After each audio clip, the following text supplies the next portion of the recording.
Maharaja Gold and Diamonds, toll junction, Edappally, Palluruthy, Tripunithura, Kalady, Eramalloor, Aroor Palli, Thuravoor, Thrissur. പെരുമ്പാവൂരിൽ വൻ മയക്കുമരുന്ന് വേട്ട.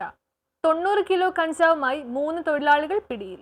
കാറിൽ കടത്തുകയായിരുന്ന 90 കിലോ കഞ്ചാവുമായി 3 ഇതര സംസ്ഥാന തൊഴിലാളികൾ പോലീസിന്റെ പിടിയിൽ.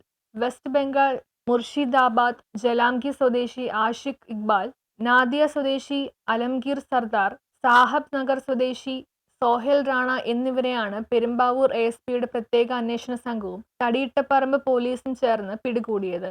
ജില്ലാ പോലീസ് മേധാവി M ഹേമലതയ്ക്ക് ലഭിച്ച രഹസ്യ വിവരത്തിന്റെ അടിസ്ഥാനത്തിൽ ഞായറാഴ്ച പുലർച്ചെ അമ്പുനാട് ബാവപ്പടിയിൽ വെച്ചാണ് ഇവരെ കസ്റ്റഡിയിലെടുത്തത്.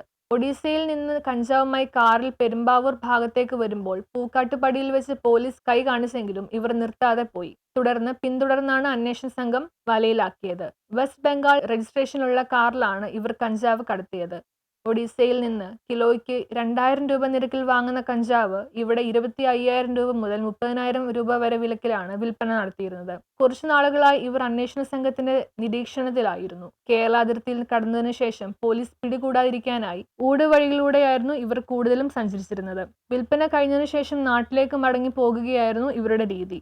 അടുത്ത കാലത്തായി ജില്ലയിൽ നടന്ന ഏറ്റവും വലിയ കഞ്ചാവ് വേട്ടയാണിത്. News bureau, Kalady.